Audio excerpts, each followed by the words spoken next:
생일이었던 터라 친구들을 만나려고 했습니다.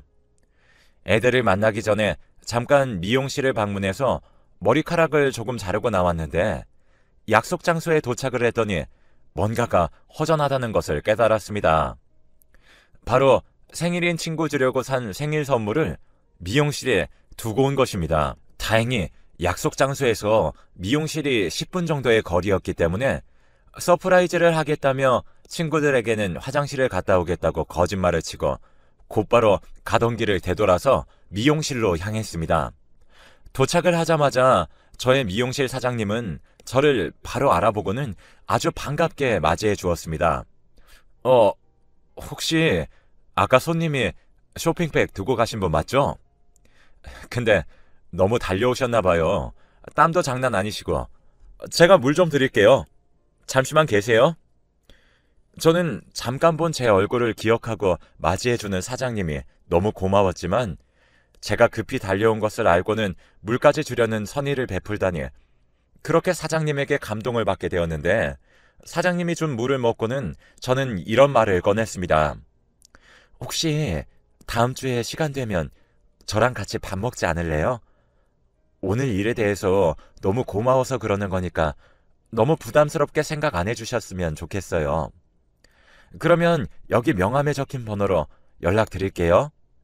라고 말하고 저는 카운터에 비치된 미용실 사장님의 명함을 가지고는 대답은 듣지도 않은 채 그냥 그렇게 저의 이야기만 하고 나왔습니다. 그날은 다행히 성공적으로 친구들과의 생일 파티를 했고 동창들과 헤어진 후 집에 도착을 해서 사장님에게 문자를 보냈습니다. 안녕하세요. 아까 분실물 때문에 미용실 한 번 더 갔던 사람인데 혹시 근사한 분위기의 레스토랑 말고 여기에 아주 맛있는 닭발집을 제가 아는데 거기 같이 가는 거 어때요? 사실 저는 마음에 드는 이성이 있으면 무조건 그냥 고민하지 않고 직진하는 성격인데다가 내숭 떨고 가식 부리는 것은 정말 싫어하는 성격이라서 첫 만남에 그냥 닭발을 먹자는 이야기를 했습니다.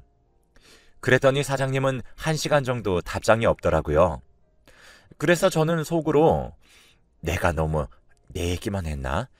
심지어 여자친구 있냐고 물어보지도 않았는데 라며 5만 가지 걱정을 하고 있던 중에 문자에 답장이 왔습니다. 아, 닭발 좋습니다. 그럼 다음 주 시간 괜찮으신 날 말씀해 주시면 그 시간에 맞춰서 갈게요. 세심한 부분이 마음에 들었던 사장님이 이번엔 저에게 맞추려고 하는 모습을 보자 더욱더 마음에 들었고 그렇게 일주일이 흐른 뒤 만나기로 한 날이 다가왔습니다. 갑자기 사장님이 제 얼굴을 보자마자 저한테 밥 먹자는 부탁 제가 들어줬으니까 술 먹자는 제 부탁도 들어줘요.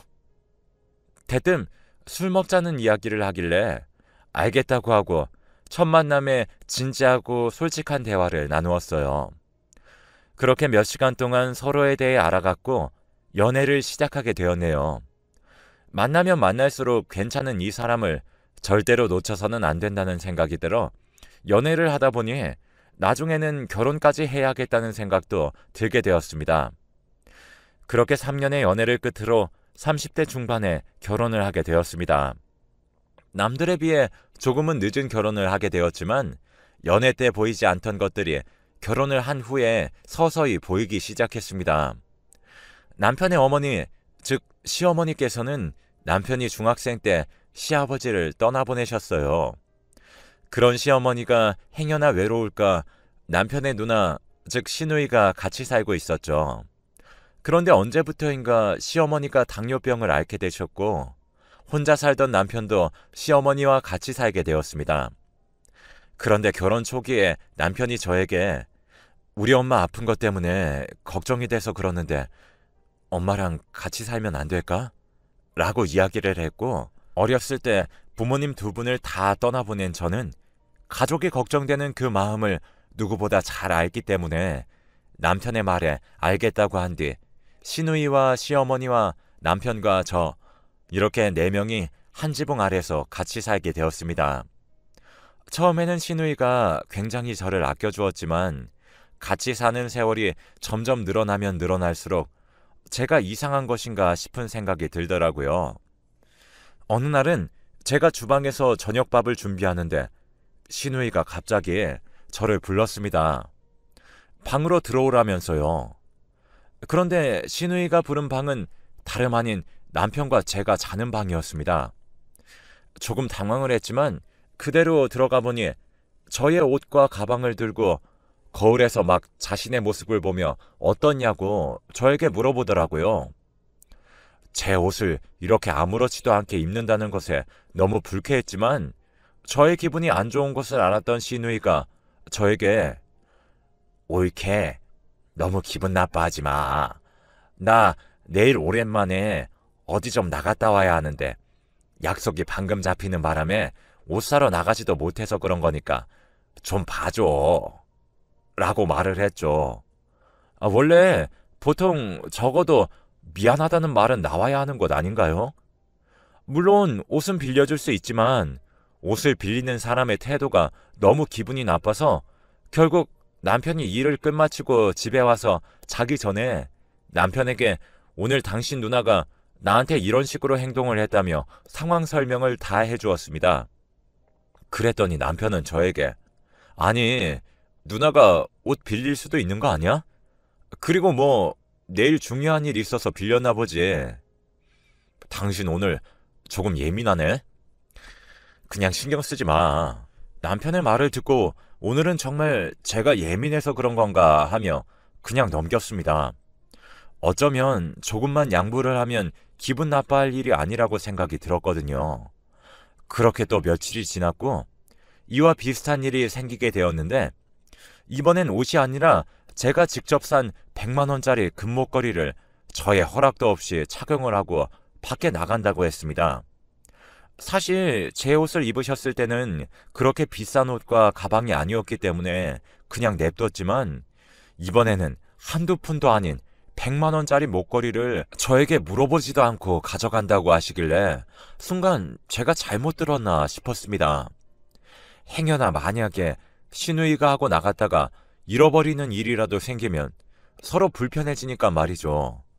그래서 저는 시누이에게 형님 저번에도 그러시더니 이번에도 제 물건 그냥 허락도 없이 착용하고 나가시겠다고 그러시면 어떡해요.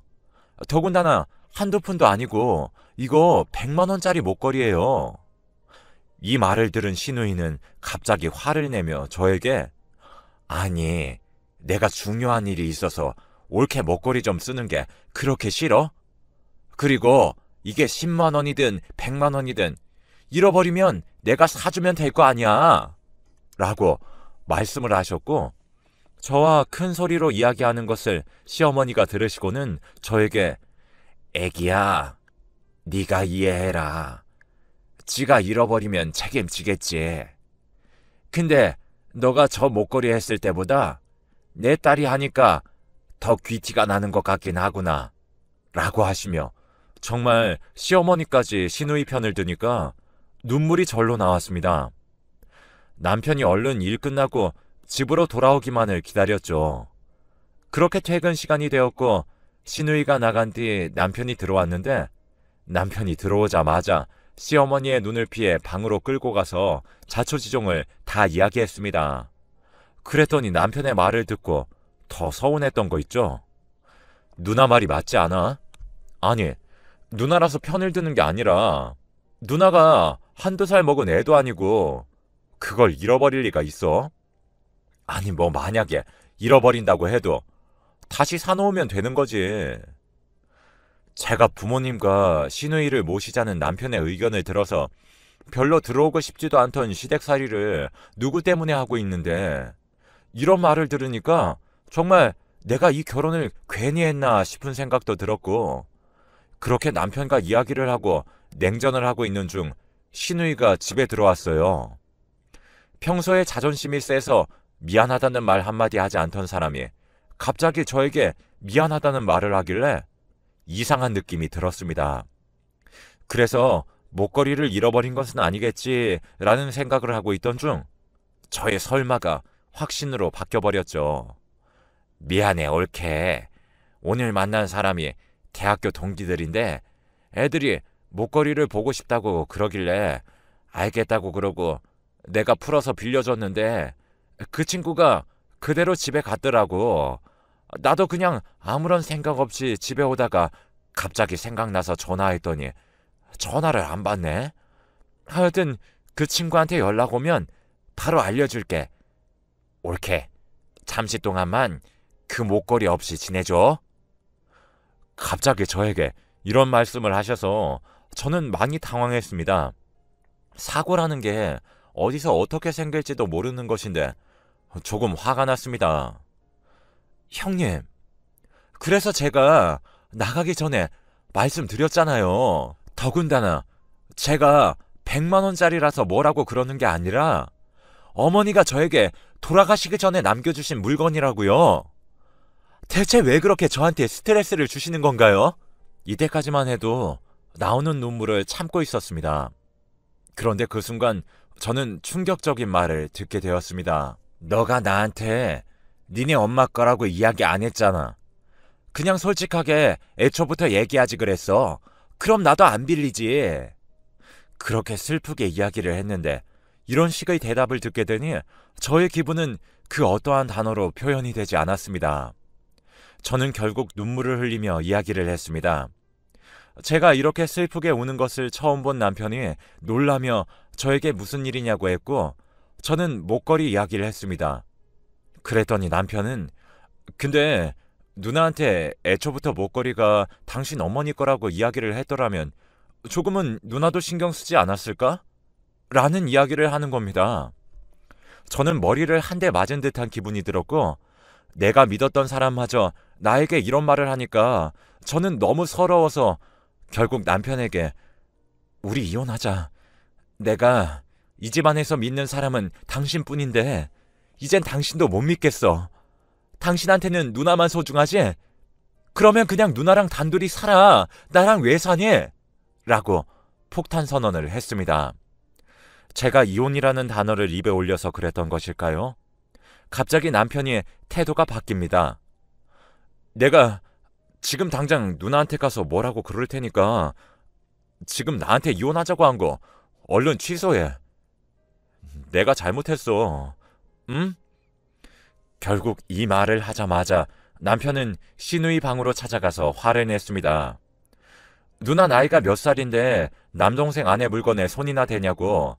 그렇게 목걸이가 하고 싶었으면 돈 벌어서 사면 되지. 왜 부부싸움을 하게 만드냐고 막말을 하더군요.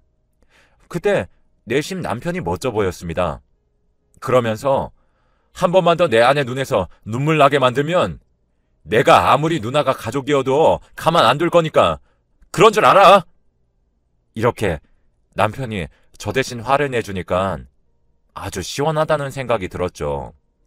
그치만 앞으로 남편이 없을 때 제가 이 시댁에서 어떻게 지낼 수 있을까 하는 막막한 생각이 들었어요. 사실 남편이 그렇게 화내는 모습도 처음 보았던 터라 저는 이혼 생각을 잠시 접어두었습니다.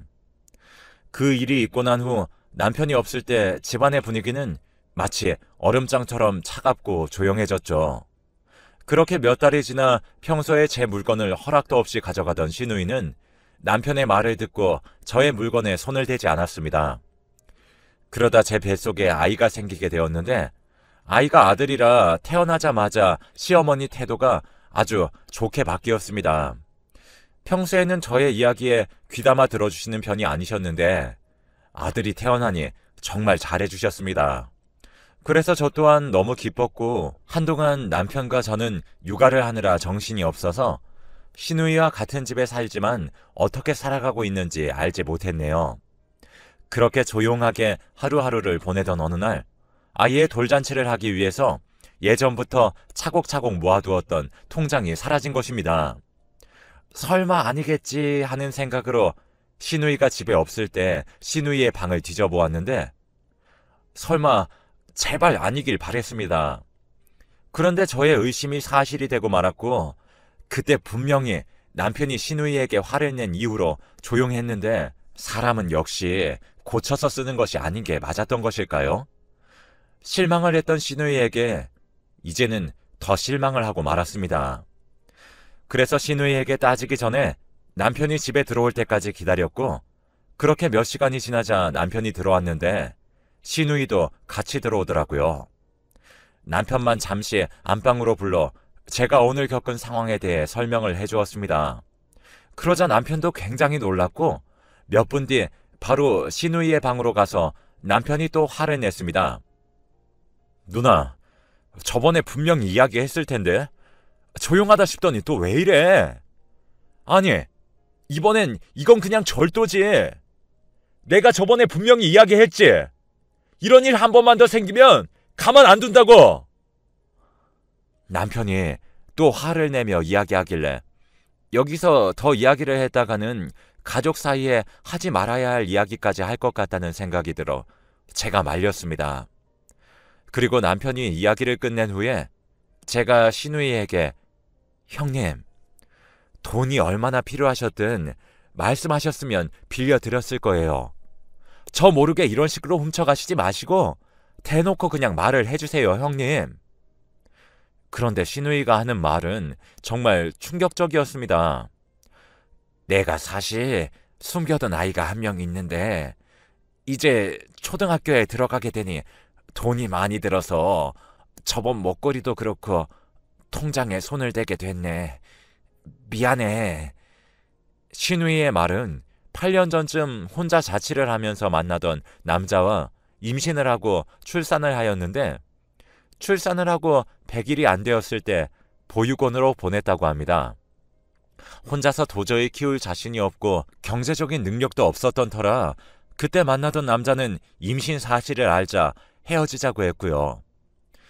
그래서 가족들 몰래 보육원에 보내고 몇 년이 지난 후 저랑 시어머니랑 남편이랑 같이 살게 된 것이었죠. 그러면서 시누이는 눈물을 뚝뚝 흘리며 그간 있었던 힘들었던 일들을 다 말해주는데 그 말을 듣자 저도 감정이 차올라서 같이 껴안고 울었습니다. 도와줄 사람 없이 혼자 아이를 출산을 하자마자 아이의 생계 걱정을 해야 했던 시누이는 힘든 결정을 하였고 보육원에서 커가는 아이를 멀리서 혼자 지켜만 보다 제 물건에 손을 대서 그걸 현금화하여 보육원에 있는 아들에게 선물이라든지 과자라든지 옷이라든지 소소한 선물을 익명으로 주었다고 합니다. 그리고 그 아이가 이제 초등학교에 들어가자 부모 없는 아이라는 소리를 들을까봐 걱정이 돼서 나이키 운동하며 메이커 가방 등 보통 평범한 가정에서 쓰는 옷이며 학용품을 준비해주기 위해 제가 돌잔치로 쓰려고 돈을 모아두었던 통장에 손을 대게 된 것이었죠. 남편과 저는 시누이가 8년 동안 감춰왔던 비밀을 알게 되자 한동안 충격에 서로 눈물만 흘렸습니다. 그리고 시누이는 다 자기 잘못이라며 무슨 일을 해서라도 빌리거나 훔친 돈을 모두 다 변상해주겠다고 하더군요. 저는 그런 형님을 끌어안으며 형님, 혼자서 지금까지 말도 못하고 이게 무슨 일이래요. 돈은 괜찮으니 울지 마세요. 라고 위로해 주었습니다. 나중엔 시어머니도 다 알게 되어서 그냥 그 아이를 데려오자 결정했고요. 시누이는 이제서야 반성을 했는지 식당에서 설거지 일을 해서라도 돈을 벌어서 그 아이를 평생 책임지고 싶다고 하더군요. 그날은 그렇게 내 식구 눈에 눈물만 흘렸네요. 그리고 며칠이 지나 보육원에서 그 아이를 데려왔습니다. 훤칠하고 잘생긴 사내아이였어요. 이렇게 어리고 잘생긴 아이를 8년간 떨어져서 지냈다니 저도 마음이 아팠네요. 이젠 저희 집엔 6명이 살고 있습니다. 시어머니와 시누이와 아들, 그리고 남편과 저랑 저의 사랑스러운 아들. 시누이는 매일 아침 갈비탕 집에 가서 주방 일을 하고 있고요. 저희 남편도 열심히 돈을 벌어오고 있어요. 8살 난 아들과 갓 100일이 지난 제 아들은 저랑 시어머니가 돌보고요. 이제 온 가족 화목한 일만 있었으면 좋겠습니다. 그동안 시누이를 손버릇이 안 좋은 여자라고 욕하고 안 좋게 봤던 제가 부끄럽네요. 저의 긴 글을 읽어주셔서 감사합니다.